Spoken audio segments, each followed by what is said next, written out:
আসসালামু আলাইকুম। কৃষক সেবা ইউটিউব চ্যানেলের আরও একটা ভিডিওতে আপনাদের সবাইকে স্বাগতম।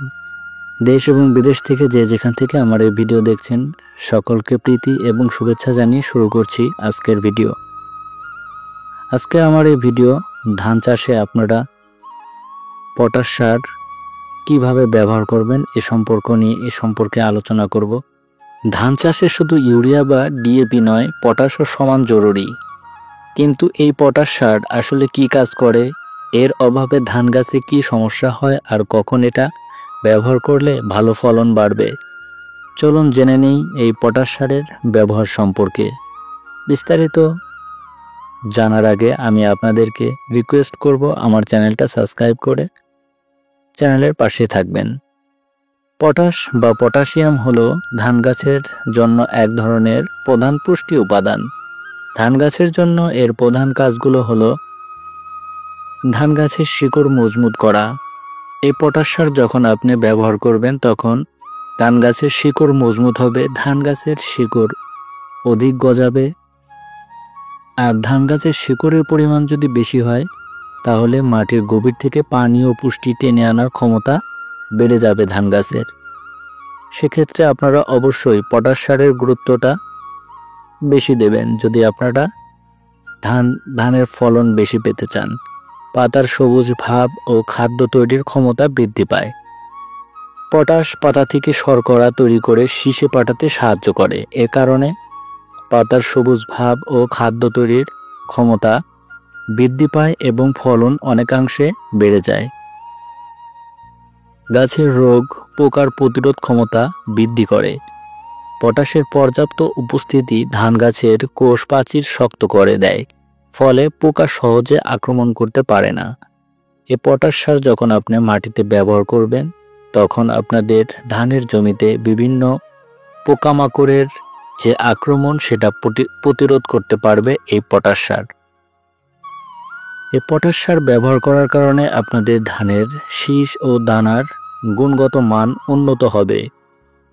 আপনি যখন পটাশ সার ব্যবহার করবেন এই পটাশ সারের কারণে আপনার ধানের দানা মোটা হবে, চকচকে এবং পরিপুষ্টভাবে ভরা থাকবে আপনার ধানের দানাগুলো। পটাশ সারের যে ঘাটতির লক্ষণ ও পোকা আক্রমণের সম্পর্ক। পটাশ সারের অভাবে ধানের গাছে বেশ কিছু স্পষ্ট লক্ষণ দেখা যায়। পাতার কিনারা থেকে হলুদ হয়ে বাদামি দাগ পড়া শুরু হয়ে যায়। পুরনো পাতা আগে মরে যেতে থাকে। গাছ খাটো হয়ে যায়, শীষ ছোট হয়। দানার ভরট কম হয়, ফলে ওজনও কমে যায়। গাছ সহজেই রোগে আক্রান্ত হয়, যেমন ব্লাস্ট বা বাদামি দাগ রোগ তৈরি হয়।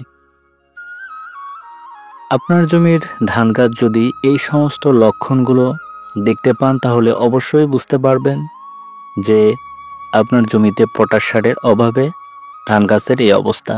এখন আসি পোকা আক্রমণের ব্যাপারে। যখন গাছে পটাশের ঘাটতি থাকে তখন পাতার কোষ দুর্বল হয়ে যায়, ফলে গাছের রস চুষে খাওয়া পোকা যেমন পানি পোকা, পাতার ফড়িং, গান্ধি পোকা এরা দ্রুত বিস্তার লাভ করে এবং আপনার জমির ফলন অনেকাংশেই কমিয়ে দিতে পারে এই ধরনের পোকার আক্রমণে। রোগ পোকার আক্রমণে শীষ ফাঁপা বা আধা ভরা থেকে যায়।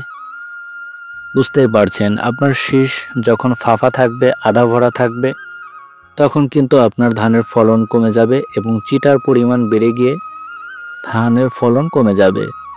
ধানের জন্য পটাশ সার সাধারণত মিউরেট অফ পটাশ আকারে দেওয়া হয়। আর এই সার আমরা কোন সময় দেব এবং কোন পদ্ধতিতে ব্যবহার করব সে সম্পর্কে জেনে নেওয়া যাক। রোপণের আগে জমি প্রস্তুতির সময় প্রতি বিঘায় 8 থেকে 10 কেজি পটাশ ছিটিয়ে আমরা ব্যবহার করতে পারি। গাছের বয়স যখন ধান গাছের চারা রোপণের প্রায় 15 থেকে 20 দিনের মধ্যে যখন আমরা সার প্রয়োগ করি, অন্যান্য যে সারগুলো প্রয়োগ করি ইউরিয়া এবং অনুখাদ্য, থিওভিট, জিঙ্ক এই ধরনের যে সারগুলো ব্যবহার করি, তখন আমরা এই পটাশ সার ব্যবহার করতে পারি। পটাশ সার গাছের কুশি গজানোয় অনেক সাহায্য করে। আপনাদের পটাশ সার ব্যবহার করার কারণে ধান গাছের কুশি বৃদ্ধি পাবে এবং গাছ শক্ত মজবুত হবে। শীষ গঠনের আগে ধান গাছ যখন কায়স্থর অবস্থায় থাকে তখন আপনারা এই পটাশ সার ব্যবহার করবেন। পটাশ সার ব্যবহার করলে ধানের শীষ এবং দানা ভালো হয়, আর এটাকে আমরা শেষ কিস্তির পটাশ সার ব্যবহার বলি। যখন কায়স্থর অবস্থায় আপনারা ব্যবহার করবেন তখন আপনাদের ধানের গাছের যে গোড়ার শক্তি সেটা বেড়ে যাবে, ঝড় বাতাসে পড়ে যাওয়ার যে ভয়টা সেটা থাকবে না। মনে রাখবেন, পটাশ সার আলাদা না দিয়ে অনেক সময় এক এনপিকে মিশ্র সার হিসেবেও দেওয়া যায়, তবে মাত্রা, মাটির উর্বরতা ও মাটির পরীক্ষার ভিত্তিতে আপনারা সার ব্যবহার করবেন।